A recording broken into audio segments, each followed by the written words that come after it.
হচ্ছে মূলত আমাদের ওয়ার্ল্ড পেশেন্ট সেফটি ডে উপলক্ষে চতুর্থ প্রোগ্রাম, কারণ আমরা সেপ্টেম্বরের 1 তারিখ থেকে এই প্রোগ্রামটি নিয়মিত করে আসছি এবং প্রতিদিনই আমরা নতুন একটি বিষয় নিয়ে কথা বলি এবং এই প্রোগ্রামটি আপনার মূলত ওয়ার্ল্ড পেশেন্ট ডে উপলক্ষে করা এবং ওয়ার্ল্ড পেশেন্ট ডে আপনার অনুষ্ঠিত হবে মূলত সেপ্টেম্বরের 17 তারিখে। তো এই বিষয়ে আমি আরো আপনাদের সাথে একটু বিস্তারিত শেয়ার করব। ওয়ার্ল্ড পেশেন্ট সেফটি ডে এই প্রোগ্রামটি মূলত হচ্ছে WHO এর একটি প্রোগ্রাম।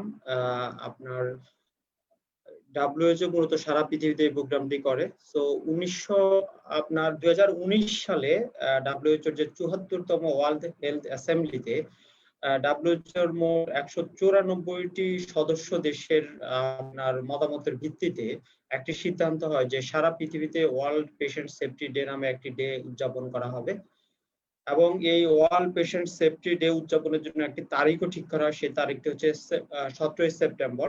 সো 2019 সালে সর্বপ্রথম সারা পৃথিবীতে ওয়ার্ল্ড পেশেন্ট সেফটি ডে পালিত হয়েছে এবং 2020 সালেও কিন্তু অনেক বেশি আপনার দেশে আপনার ওয়ার্ল্ড পেশেন্ট সেফটি ডে উদযাপিত হবে।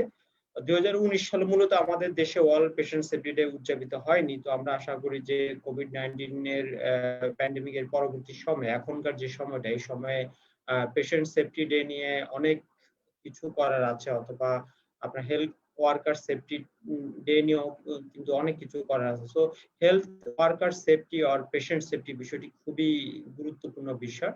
সো এই বিষয়টিকে প্রাধান্য দিয়ে মূলত ওয়ার্ল্ড পেশেন্ট সেফটি ডে উদযাপিত হবে 2020 সালের 17 সেপ্টেম্বর। তো যেহেতু বাংলাদেশে আপনার ওয়ার্ল্ড পেশেন্ট সেফটি ডে বিষয়টি এখনো নতুন, এখনো কিন্তু আমাদের সরকারি পর্যায়ে, বেসরকারি পর্যায়ে, এনজিও পর্যায়ে এখনো মানুষের মধ্যে ওয়ার্ল্ড পেশেন্ট সেফটি ডে সম্পর্কিত কোনো ধারণা তেমন ভাবে তৈরি হয়নি। সেজন্য আমরা ওয়ার্ল্ড পেশেন্ট সেফটি ডে উপলক্ষে 1 তারিখ থেকে সেপ্টেম্বর 1 থেকে 17 তারিখ পর্যন্ত প্রতিদিন ফেসবুক লাইভ প্রোগ্রাম করব বিভিন্ন বিষয়ের উপরে।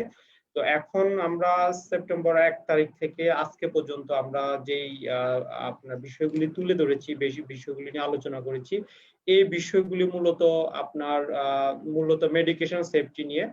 বাট 2020 সালে যে ওয়ার্ল্ড পেশেন্ট সেফটি ডে উদযাপিত হবে, এই ওয়ার্ল্ড পেশেন্ট সেফটি ডে বিষয়বস্তুটা একটু আলাদা। এখনো তো আলাদা হলেও মূলত আপনার মেডিকেশন সেফটি সবচেয়ে গুরুত্বপূর্ণ একটি বিষয় ওয়ার্ল্ড পেশেন্ট সেফটি ডে এর মধ্যে, অথবা পেশেন্ট সেফটির জন্য। সেজন্য মেডিকেশন সেফটিটাকে আমরা গুরুত্ব দিচ্ছি এবং পরবর্তীতে আসলে আমরা বাকি যে দিনগুলি রয়েছে, এই বাকি দিনগুলিতে আমরা আরো অনেক গুরুত্বপূর্ণ তথ্য আমরা আলোচনা করব। প্রতিটি তথ্যই আমরা নিয়েছি ওয়ার্ল্ড হেলথ অর্গানাইজেশনের বিভিন্ন গবেষণা থেকে, বিভিন্ন পাবলিকেশন থেকে, এছাড়াও ইন্টারন্যাশনাল ফার্মাসিউটিক্যাল ফেডারেশনের সিডিসি, ইউএসএফডিএ থেকে আমরা অনেক ধরনের তথ্য নিয়েছি। প্রতিটি তথ্যই, প্রতিটি আলোচনায় কিন্তু আপনার গবেষণা ভিত্তিক এবং বিভিন্ন জার্নালে প্রকাশিত হয়েছে এমন তথ্যই মূলত নিয়ে আমরা আলোচনা করব। তো আজকে চতুর্থ দিন, এই চতুর্থ দিনে আমাদের আলোচনা বিষয় হলো মেডিকেশন সেফটি, রিভিউইং মাই মেডিকেশন। যে কিভাবে একজন পেশেন্টের ঔষধগুলি রিভিউ করা দরকার, অথবা আপনি যে ওষুধগুলি সেবন করেন, আমি যে ওষুধগুলি সেবন করি প্রেসক্রিপশন অনুযায়ী, কিভাবে আমরা এই ওষুধগুলিকে রিভিউ করব, এই বিষয় মূলত আমরা কথা বলবো। তো আমরা একটু আগে বলছিলাম যে ওয়ার্ল্ড পেশেন্ট সেফটি ডে যে ইতিহাসটা, সেটা হলো মূলত 2019 সাল থেকেই এই দিবসটি পালনের কার্যক্রম শুরু হয়। তবে 2020 সালে ওয়ার্ল্ড পেশেন্ট সেফটি ডে যে থিম, সেই থিমটি হচ্ছে হেলথ ওয়ার্কার সেফটি, অর্থাৎ স্বাস্থ্য সেবা যারা সরাসরি জড়িত। হেলথ ওয়ার্কার বলতে আমরা এখানে একজন চিকিৎসককে বোঝাচ্ছি, একজন মেডিকেল টেকনোলজিস্ট বোঝাচ্ছি, আমরা এখানে আপনার যারা হলো প্যাথোলজিস্টকে বোঝাচ্ছি, আমরা এখানে নার্সকে বোঝাচ্ছি। তো হেলথ কেয়ার সিস্টেমে যারা সরাসরি পেশেন্ট সেবার সাথে জড়িত, তারা সবাই কিন্তু হেলথ কেয়ার ওয়ার্কার।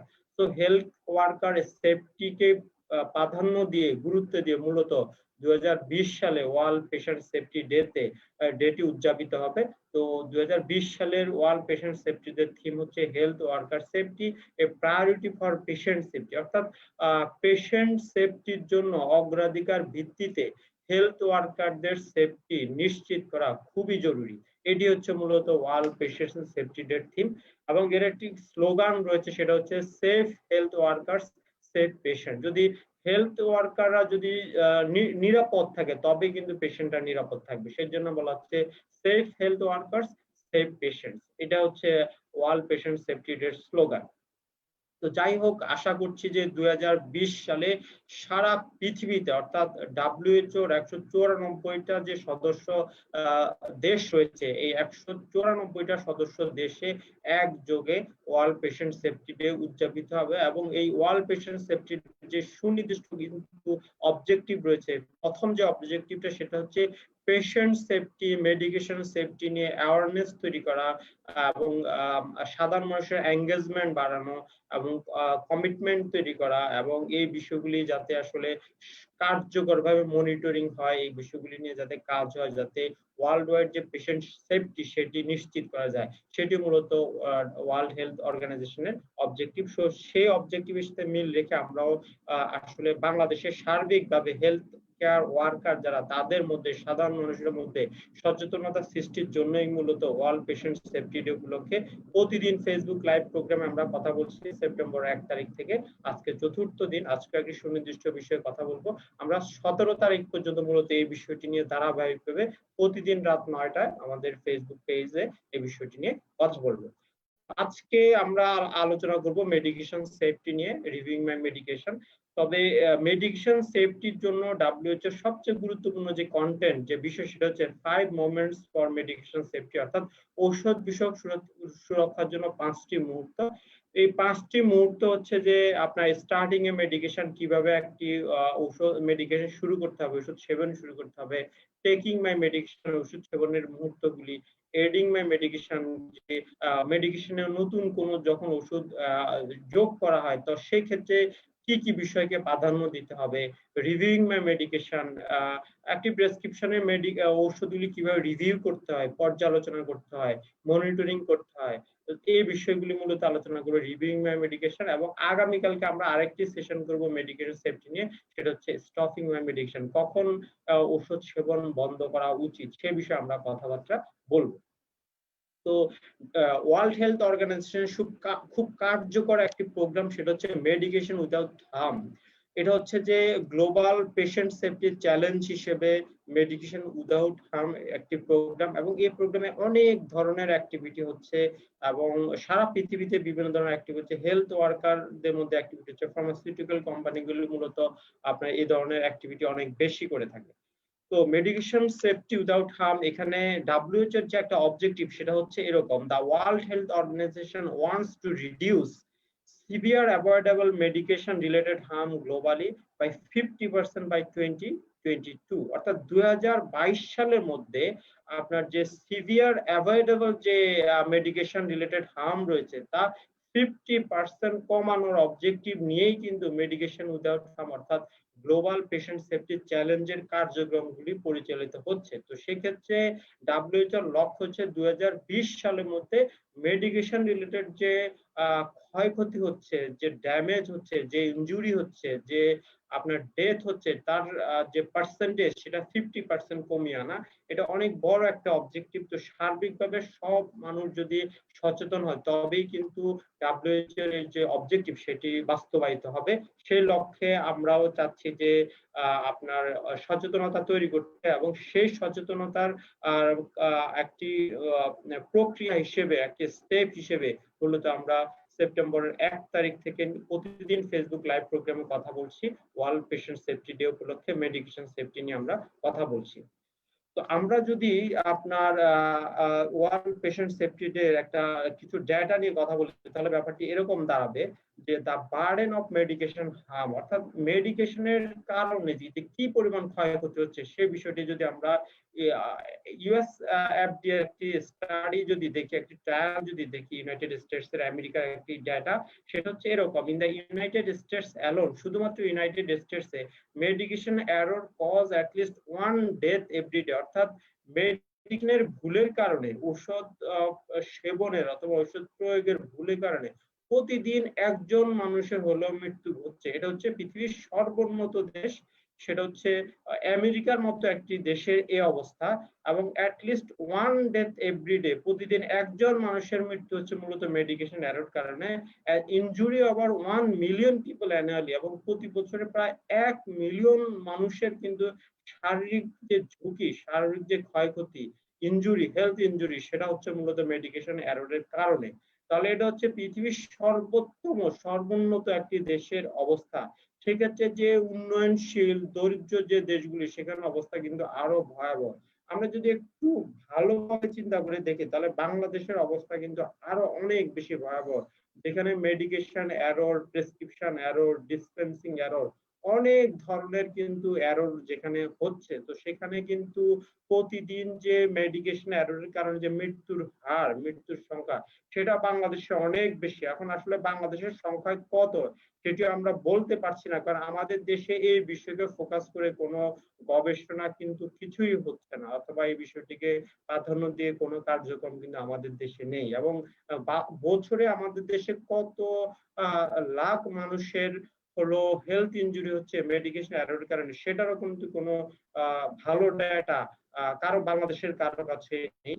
তো এই বিষয়টি এখনো একদমই বলা যায় যে পরিস্থিতিটা যে খুবই খারাপ সেটা নিশ্চিতভাবে বলা যায়, কিন্তু অথেন্টিক কোনো ডাটা আমরা আসলে এই মুহূর্তে বলতে পারছি না। কিন্তু আমেরিকার মতো একটি দেশে, যেখানে প্রতিদিন মেডিকেশন ইনজুরির কারণে একজন মানুষ মারা যায়, যেখানে আসলে 100% প্রেসক্রিপশনের মাধ্যমে ওষুধ আপনার পারচেজ করতে হয়, অথবা প্রেসক্রিপশন ছাড়া কোনো ওষুধ কেনা যায় না, অথবা প্রেসক্রিপশনের বিনিময়ে ওষুধ সেবন করতে হয়, সে দেশের যদি অবস্থা হয়, তাহলে বাংলাদেশের অবস্থা বুঝে যাচ্ছে যে কতটা ভয়াবহ হতে পারে। তো সেক্ষেত্রে আরেকটি ডেটা দেখেন যে in low and middle income countries, আমাদের মতো দেশগুলি অথবা আমাদের দেশের চেয়ে যারা গরিব দেশ, তাদের মতো দেশে the impact is about twice as much in terms of years of healthy life loss. তাহলে স্বল্পোন্নত দেশ, উন্নয়নশীল মতো দেশে যে অবস্থা অনেক ভয়াবহ, এবং সেটা যে কয়েক গুণ নির্দ্বিধায় কিন্তু বলা যায় যে আপনার মেডিকেশন এররের কারণে, ডিসপেন্সিং এররের কারণে, প্রেসক্রিপশন এররের কারণে যে অনেক মানুষ প্রতিদিন আপনার হেলথ ইনজুরির সমস্যায় ভুগছে, অঙ্গহানি ঘটছে, মৃত্যুর মুখে পতিত হচ্ছে, সেটা কিন্তু নিশ্চিতভাবে কিন্তু বলা যায়। বাট আমাদের দেশে সার্বিকভাবে আমাদের হেলথ কেয়ার সিস্টেমে সরকারের পক্ষ, এনজিওদের পক্ষ, অথবা ফার্মাসিউটিক্যাল ফার্মাকোর ভিজিলেন্স ইনিশিয়েটিভের মাধ্যমে হোক, অথবা স্বাস্থ্য অধিদপ্তর থেকে হোক, আইসিডিডিআরবি থেকে হোক, অথবা আইডিসিআর থেকে হোক, অথবা আপনার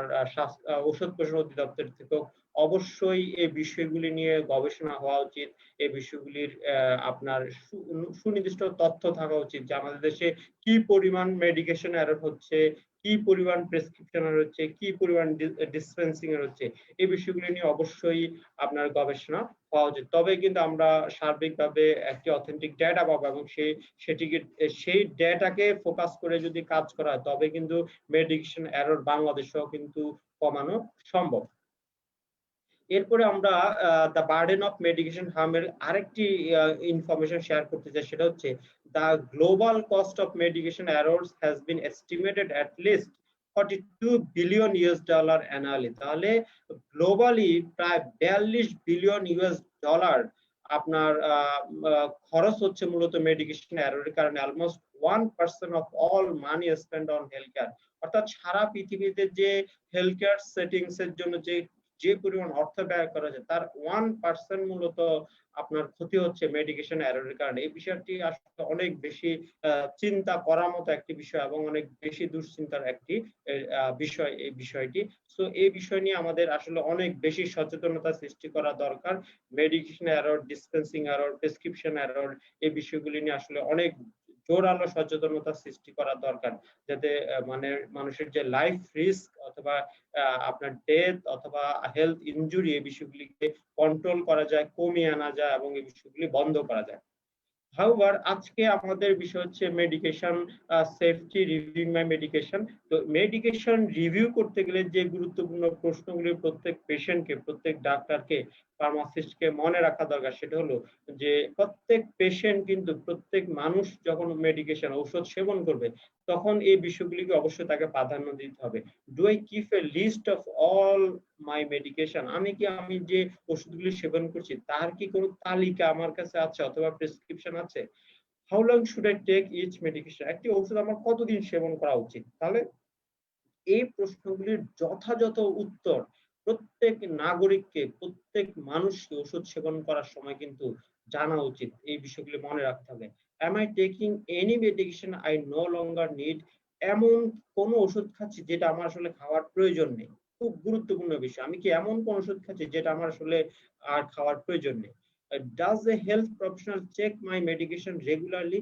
কোন আপনার হেলথ প্রফেশনাল, চিকিৎসক, কোন গ্রাজুয়েট ক্লিনিক্যাল ফার্মাসিস্ট, কোন নার্স, তারা কি আপনার আমার ওষুধগুলি প্রতিনিয়ত রেগুলার মনিটরিং করছে?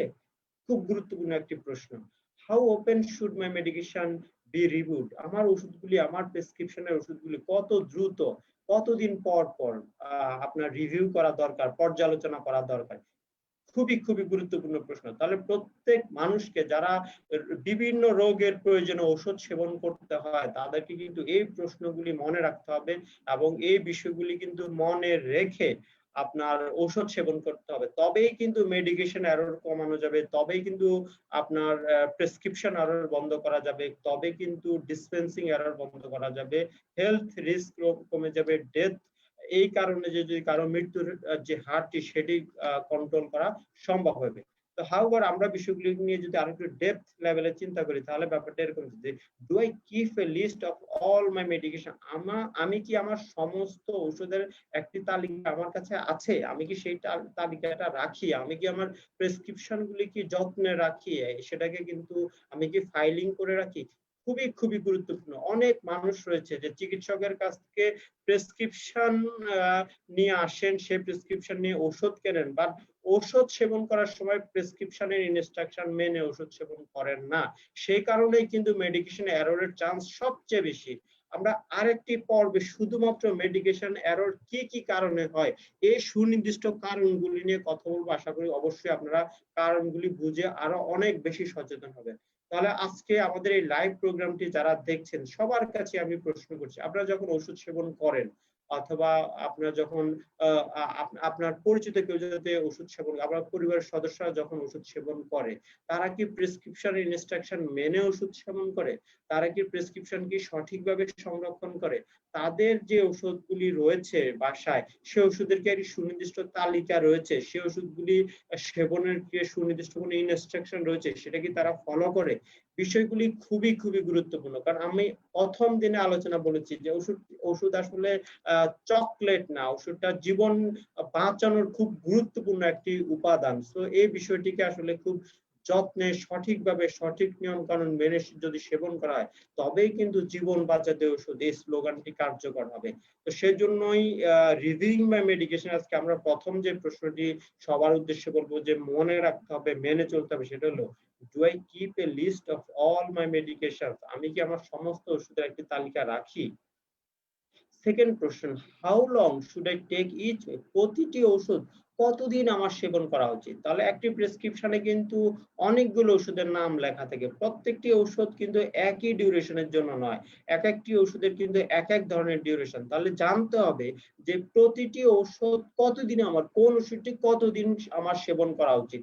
এই বিষয়টি সুনির্দিষ্টভাবে কিন্তু জানতে হবে এবং ঠিক ততদিন ওষুধ সেবন করতে হবে as per instruction by the doctor, as per written instruction আপনার by the doctor. So written instruction যেটা প্রেসক্রিপশনে থেকে, সেই ইনস্ট্রাকশন মেনে ওষুধগুলি সেবন করতে হবে। অথবা একজন ক্লিনিক্যাল গ্রাজুয়েট ফার্মাসিস্ট যে রিকমেন্ডেশন দিবে, যে রিটেন গাইডলাইন দিবে, সেই গাইডলাইন মেনে কিন্তু ওষুধ সেবন করা উচিত।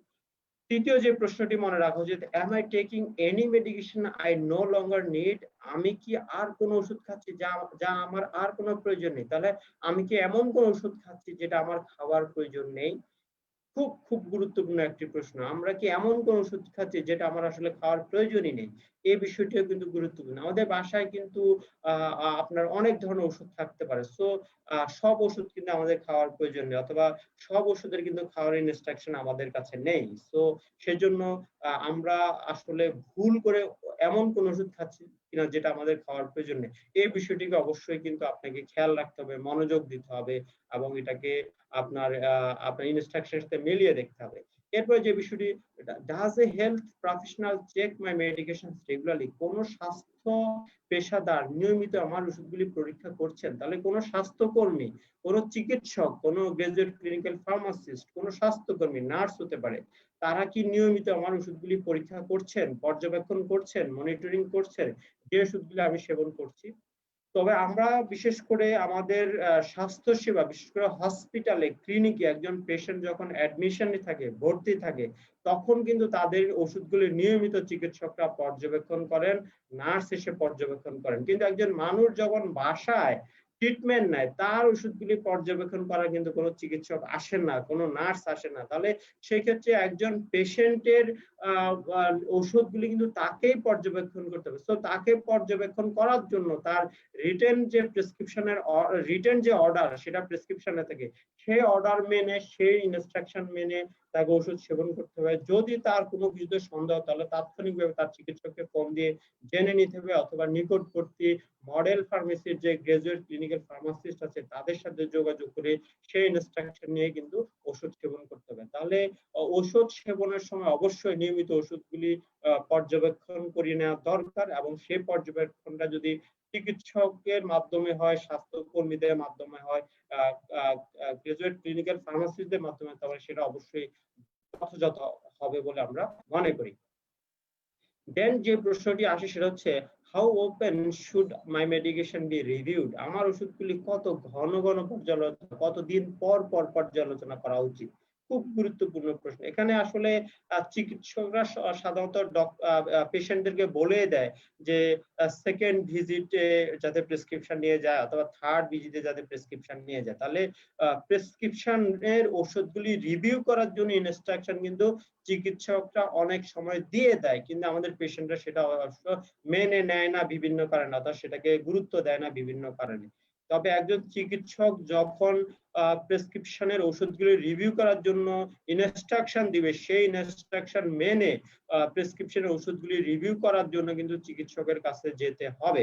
এখানে আসলে আপনার চিকিৎসকের ইচ্ছাকে প্রাধান্য দিতে হবে, কারণ যেহেতু চিকিৎসক একজন আপনার একজন সম্মানিত ব্যক্তি, তিনি যেহেতু এ বিষয়ে এক্সপার্ট, তাকে গুরুত্ব দিতে হবে। অথবা ও মেডিকেশন রিভিউ করার জন্য অবশ্যই একজন গ্রাজুয়েট ক্লিনিক্যাল ফার্মাসিস্টের কাছে যাওয়া যেতে পারে, কারণ মূলত আসলে একজন চিকিৎসক প্রেসক্রিপশন লিখে দেওয়ার পরে মেডিকেশন রিভিউটা পৃথিবীর উন্নত সব দেশে মোর দ্যান 90% গ্রাজুয়েট ক্লিনিক্যাল ফার্মাসিস্টরা কিন্তু করে থাকে। তো আমাদের দেশে আপনি অ্যাভেলেবল গ্রাজুয়েট ক্লিনিক্যাল ফার্মাসিস্টদের পাবেন বিশেষ করে বড় হসপিটালগুলিতে, এবং আপনার যে মডেল ফার্মেসিগুলি রয়েছে, মডেল ফার্মেসিতে নাওয়াডেজ নিয়মিত গ্রাজুয়েট ক্লিনিক্যাল ফার্মাসিস্টরা বসেন। তাদেরকে আপনি যখন প্রেসক্রিপশন দেখাবেন, তাহলে তার প্রেসক্রিপশন কিন্তু সে মেডিকেশন রিভিউগুলি আপনার সাথে কথাবার্তা বলে করে নিতে পারে। তবে প্রত্যেকটি মেডিকেশন রিভিউ করার জন্য অবশ্যই ডক্টর পেশেন্ট কাউন্সিলিং হওয়া জরুরি, অথবা পেশেন্ট এবং ফার্মাসিস্টের যে ড্রাগ কাউন্সিলিং, সেই কাউন্সিলিং করাটা জরুরি। তো আজ আমরা যে প্রশ্নগুলি নিয়ে কথা বললাম, 5টা প্রশ্ন, ask this question and find the answer with the help of a healthcare professional। আপনি আপনার প্রয়োজনে প্রতিটি প্রশ্ন আপনি হেলথ কেয়ার প্রফেশনাল, যারা বিশেষ করে চিকিৎসক, বিশেষ করে গ্রাজুয়েট ক্লিনিক্যাল ফার্মাসিস্ট এবং স্বাস্থ্যকর্মী যারা নার্স, তাদেরকে করে নিতে পারেন, এবং আপনার সঠিক উত্তরগুলি অবশ্যই জেনে নেবেন, এবং সঠিক উত্তর জেনে আপনাকে ওষুধ সেবনের সময় কার্যকর পদক্ষেপ নিতে হবে। তো বন্ধুরা, আজকের আলোচনা আমরা আলোচনা করলাম যে আপনার মেডিকেশন সেফটি নিয়ে, এবং মেডিকেশন সেফটির যে গুরুত্বপূর্ণ 5টি প্রশ্ন, এই 5টি প্রশ্ন নিয়ে আমরা আলোচনা করলাম, যে রিভিউইং মেডিকেশন কিভাবে প্রেসক্রিপশন রিভিউ করতে হয় অথবা মেডিকেশন রিভিউ করতে হয়, সেই বিষয় নিয়ে আমরা কথা বললাম। এবং আগামীকালকে আমরা আলোচনা করব আবারও মেডিকেশন সেফটি নিয়ে, সেখানে প্রাধান্য পাবে স্টপিং মাই মেডিকেশন, কিভাবে ঔষধ সেবন বন্ধ করতে হবে সেই নিয়ম কানুনগুলি নিয়ে আলোচনা করব। এবং পরবর্তী দিনগুলিতে আমরা নতুন নতুন অনেক তথ্য নিয়ে আলোচনা করব, যেটা আসলে আপনি হয়তো জানেন না, অথবা আপনার জানাটা খুবই জরুরি। প্রতিটি ইনফরমেশনই কিন্তু আমরা ওয়ার্ল্ড হেলথ অর্গানাইজেশনের বিভিন্ন ডকুমেন্ট থেকে, বিভিন্ন জার্নালে থেকে পাবলিশ হওয়া যে আপনার তথ্য সেখান থেকে আমরা আলোচনা করছি। আশা করি এই বিষয়গুলো আপনাদের অনেক বেশি কাজে লাগবে। তো আমরা আশা করব যে বাংলাদেশের প্রতিটা নাগরিকের সার্বিক সহযোগিতার জন্য বাংলাদেশে আগামী 17 সেপ্টেম্বর 2020 তারিখে ওয়ার্ল্ড পেশেন্ট সেফটি ডে উদযাপিত হবে এবং এই উদযাপনের মাধ্যমে কিন্তু হেলথ ওয়ার্কারদের সেফটি বিষয়টি প্রাধান্য পাবে, পেশেন্ট সেফটি বিষয়টি প্রাধান্য পাবে, মেডিকেশন সেফটি বিষয়টি প্রাধান্য পাবে। তো আমরা এশিয়াটিক ল্যাবরেটরিজ লিমিটেডের সৌজন্যে প্রতিদিন ফেসবুক লাইভ প্রোগ্রামটি করছি এবং এই প্রোগ্রামটির নলেজ পার্টনার হচ্ছে এশিয়াটিক ল্যাবরেটরিজ লিমিটেডের অন্যতম একটি ব্র্যান্ড, সেটা হচ্ছে সেফগার্ড হ্যান্ড রাব সলিউশন। তো সেফগার্ড হ্যান্ড রাব সলিউশনটি মূলত একটি অ্যালকোহল বেসড হ্যান্ড রাব সলিউশন। মূলত আপনার কোভিড-19 এর পরবর্তী সময়, এই সময়ে হাতের সুরক্ষার জন্য আমাদের খুব কিছুক্ষণ পর পরে সাবান দিয়ে, পরিষ্কার পানি দিয়ে হাত আপনার হ্যান্ড ওয়াশ করা উচিত হাতকে পরিষ্কার রাখার জন্য। কিন্তু আমরা যখন আমাদের চারপাশে আমরা যখন হ্যান্ড ওয়াশ করার ফ্যাসিলিটি থেকে দূরে থাকবো, বিভিন্ন কার্যক্রমে যখন থাকবো, তখন অবশ্যই WHO ফর্মুলার আপনার অ্যালকোহল বেস যে ফর্মুলা সেটি হচ্ছে আইসোপ্রোপাইল অ্যালকোহল, আপনার গ্লিসিরল এবং হাইড্রোজেন পারঅক্সাইড সমৃদ্ধ যে ফর্মুলা, সেটা হচ্ছে সেফগার্ড হ্যান্ড রাব সলিউশন। এই সলিউশনটি দিয়ে যদি আপনি হাত কিছুক্ষণ পর পর যদি হ্যান্ড স্যানিটাইজ করেন, হাত যদি পর্যাপ্তভাবে রাবিং করেন, তবে কিন্তু আপনার হাতটি মোর দ্যান 99% জীবাণুমুক্ত হবে। তো আশা করি আপনারা অবশ্যই কোভিড-19 এর প্যান্ডেমিকের এই সময় সাবধান থাকবেন, অবশ্যই মাস্ক পরিধান করবেন, কিছুক্ষণ পর অবশ্যই সাবান দিয়ে হ্যান্ড ওয়াশ করবেন, হ্যান্ড রাব সলিউশন ইউজ করবেন এবং ফিজিক্যাল যে ডিসটেন্সের কথা বলা হচ্ছে সেটি অবশ্যই বজায় রেখে চলবেন, অথবা সোশ্যাল ডিসটেন্সের যে বিষয়গুলির কথা বলা হচ্ছে সেটা অবশ্যই আপনারা মেনে চলবেন। আপনারা সবাই ভালো থাকবেন, সুস্থ থাকবেন, সুন্দর থাকবেন এবং অবশ্যই আগামীকালকে ঠিক রাত 9টায় আপনার ওয়ার্ল্ড পেশেন্ট সেফটি ডে উপলক্ষে প্রতিদিন ফেসবুক লাইভ প্রোগ্রামে আপনাদের সাথে আবারও দেখা হবে। সে পর্যন্ত সবাই ভালো থাকুন। আসসালামু আলাইকুম।